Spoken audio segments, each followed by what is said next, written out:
Okay, we're back with Supervisor Mike Wasserman, finishing up what we talked about here. Got a few more questions to ask you about, Mike. One of the things is, what is the county doing to provide property tax relief? This is something you mentioned earlier, but just exactly what is the county doing to provide that relief? Sure. The county just a week or so ago took an enormous step, basically understanding the COVID crisis impact on many, many people, and basically has allowed any payments not made to be not made at this time and not be subject to a penalty. That's the best I can put it. The far and away the vast majority of people paid their property taxes on time.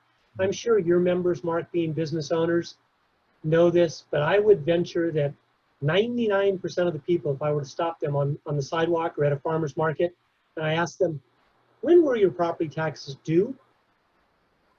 Okay, they would say April 10th. And I'd say, no, they were actually due in February. They're late after April 10th. Similar to a person's rent, they're due on April 1st and late after the 5th or the 10th. But we all kind of wait to the end to pay our taxes. In the old days, I remember doing that. I had property tax payments on shopping centers, which were quite substantial. But we were earning 5–6% in the money market in the bank. And so we kept our money in the bank as long as we could to earn a little more interest. That's not the case anymore. So I encourage all of your members, whenever possible, pay your property taxes up front. But this particular year is unusual. This particular year is a crisis, and the county, just in our last board meeting, voted to allow any unpaid property taxes not to be assessed a penalty. Now, that is not a forever thing. As you know, property taxes are kind of the incentive, if you will. Excuse me, they're not the incentive, the interest payment. The penalty is the incentive to pay. And property taxes, Mark, about 2/3 of them go to the state for our public education system. The county gets about, I don't know, 18% of property taxes. Cities get about 12%, but the state of California gets about 2/3. And they need their money to pay for public school. Now, again, this year is unusual. Public schools right now are closed and people are conducting meetings by teleconferencing. But something else that I know your members probably haven't heard of, Santa Clara County is called a teeter county, T-E-E-T-E-R. And what that means, and I'm sure the state decided this, is that we front the money to the state based on billable property taxes before we've collected them. We send the money before we've collected them. So the county sends the money off to the state, so they're doing fine. We need the interest penalty in there to motivate people to pay because we've already advanced, prepaid, if you will, the state of California for their public health system. So right now there is relief. I believe, and your members can go back on the county website and look at the meeting, the specific agenda item regarding property taxes, but I believe the extension is till about June 1st. So another month, 6 weeks from now. Whether or not that's extended one more time or not, I don't know, but I do know that the county cannot sustain the non-receipt of property tax revenue that we have prepaid out to the other parties already for a while. So I thank all of your members that paid their property taxes on time. I encourage any of your members that can pay them now to do so. Again, there will be no penalty for being after April 10th. And I encourage any who can do so between now and the 1st of June to do so. Again, there will be no penalty. A month ago, Mark, you had to fill out a form saying you have been financially adversely affected by COVID and cannot pay your property taxes on time, and we were giving waivers. We have now done away with the form requirement. It is simply allowed. So anyone who sends in their payments between now and June 1st will not be assessed a penalty. Okay, so you're saying then anytime after June 1st, if that date should hold, then penalties would be assessed at that point. Is that right? That's what it's looking like right now. Okay. And again, we receive, I don't know, 98, 99% of property tax revenue right. by April 10th. This is a very, very small percentage of people that haven't paid.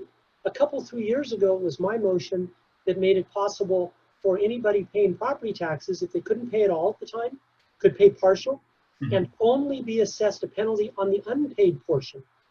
Prior to my motion and the unanimous board approval of that, it was ridiculous and we changed it, but anybody who sent in a partial payment, their entire payment was returned to them and they were assessed a penalty on the entire amount. We changed that a couple of years ago, similar to your credit card or your PG&E. You can send in whatever money you want. They don't return money, but they simply assess any charges on the unpaid balance. That's what the county does now. One other point about property taxes, if I may, Mark. One person wrote me and said, why are we charging 2.5% on them charging their property taxes by credit card? I want you and all your members to know the Santa Clara County has no part in that processing fee, that 2.5% fee.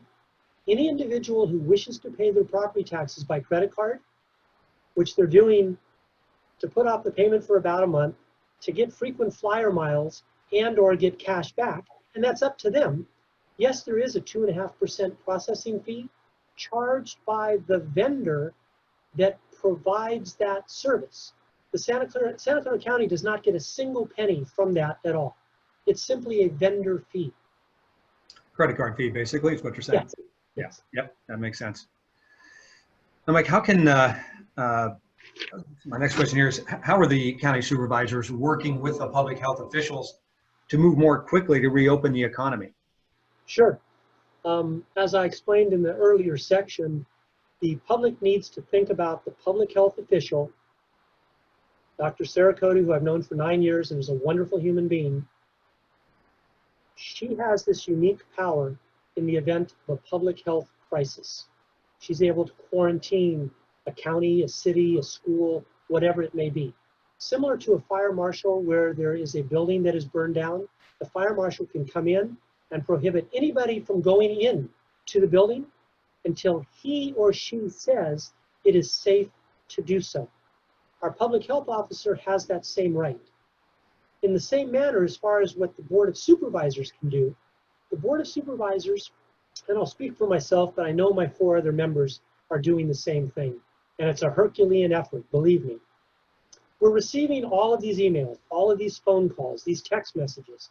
We're responding to those and or just forwarding them on. And when we forward them on, we forward them on to our liaison at the Public Health Office, who's a direct contact with our Public Health Officer. So all of the comments that I get, 99% of which are by email, from businesses, from individuals, giving me their ideas, their concerns, their complaints. Many good ideas have come to me that have been implemented, Mark. If you go into grocery stores and see, or hardware stores, and see arrows down an aisle, one way this way, one way this way, arrows, that was implemented. One person suggested limiting the number of people that are in a building at any one time. And as they come out, people go in. That was implemented. There's the trade unions, the building construction trade unions that met together, the pipe fitters, the carpenters, the sheetrockers, the painters, the HVAC people. All those unions all got together and put together a almost 100-page document with an implementation plan that they forwarded on to all 58 public health officers and the state. And when I get information from the public health officer, I distribute it out through our newsletter, which reaches about 40,000 people, our Facebook to my 5,000 Facebook friends. Thank you, Mark, for being my Facebook friend. Our newsletter. Oh, and then we also write articles in Almaden, in Los Gatos, in Morgan Hill, and Gilroy, newspapers and magazines. So the supervisors are providing this communication. The supervisors are encouraging people to do what we've been directed, to slow the growth, straighten the curve.